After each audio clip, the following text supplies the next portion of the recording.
Children, today I am going to tell you how can we write a rational number as decimal. You will say that we know how a rational number is written as decimal.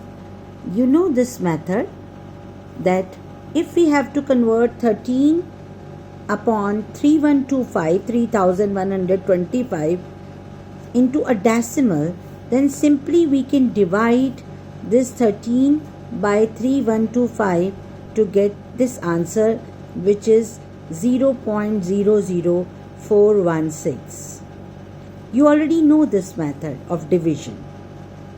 Now, today I am going to tell you another method with the help of which you can write a rational number which has terminating decimal expansion into decimal. Once again I repeat, this method is applicable only to the rational numbers which have terminating decimal expansion. Now I am going to tell you what do we do for that. Now check here. The question was, write 13 upon 3125 as decimal. So here, first of all, you need to check, is this number in the standard form? If it is not in the standard form, you have to cancel it first. And if it is in the standard form, then you will make the factors of denominator. So it is 13 upon 5 raised to the power 5.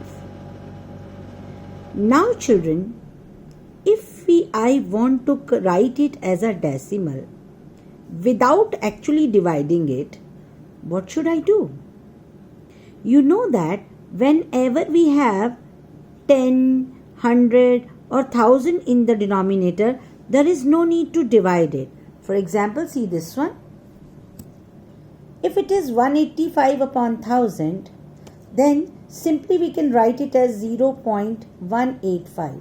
3 zeros here. So we can put a decimal leaving 3 digits from the back. There is no need of actual division.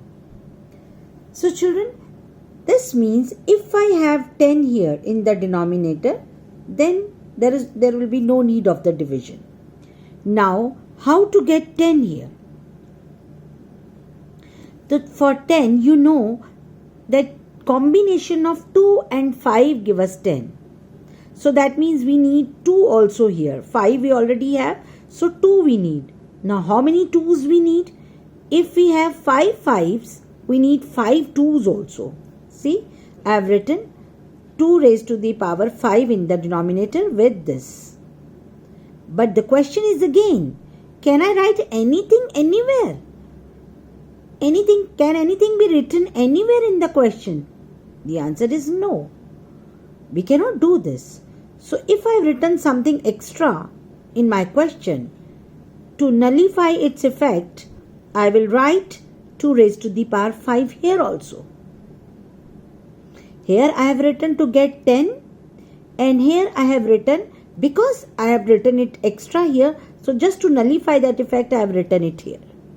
Now after this is 13 into 2 raised to the power 5 means 32 upon 10 raised to the power 5, because there are 5 5's and 5 2's.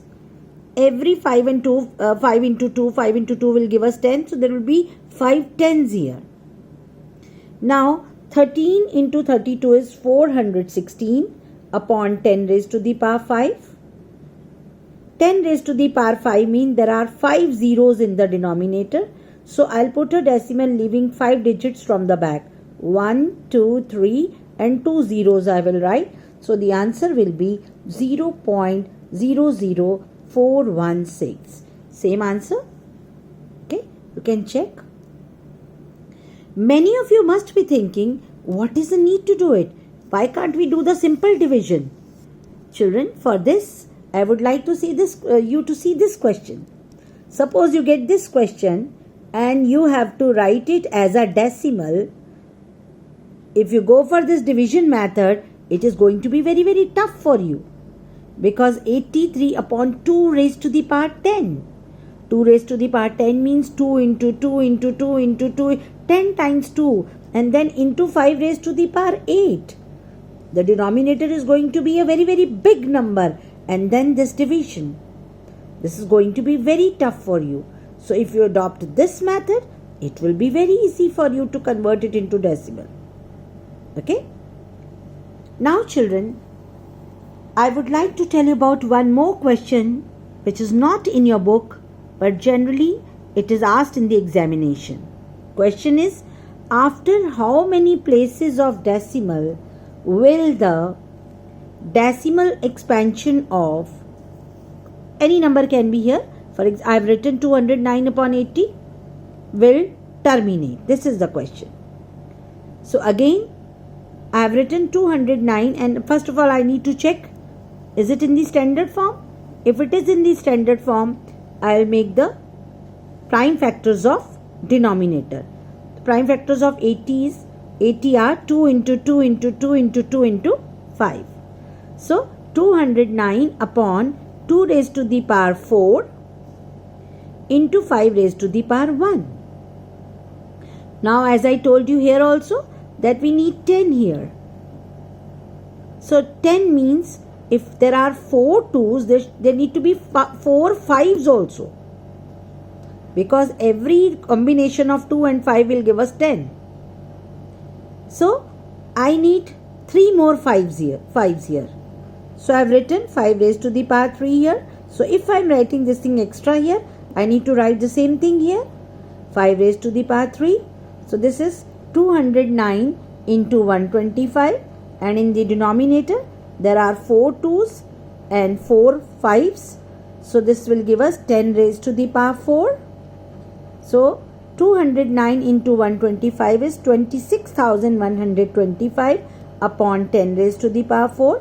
10 raised to the power 4 means there are 4 zeros. So we will put decimal leaving 4 digits from the back, and the answer will be 2.6125. That means it will terminate after 4 places of decimal. But children, let me make it very, very clear. When this question is asked, there is no need to go for this procedure. Only you have to do up to here, and from here only you can check. 2 raised to the power 4 is there and 5 raised to the power 1 is there. Whichever power is highest, your answer will be that only. So here you can see 2 raised to the power 4 is there. So our answer will be, it will terminate after 4 places of decimal. You don't require this thing. If this is the question, after how many places of decimal will the decimal expansion of 209 upon 80 will terminate. I hope it is clear to you.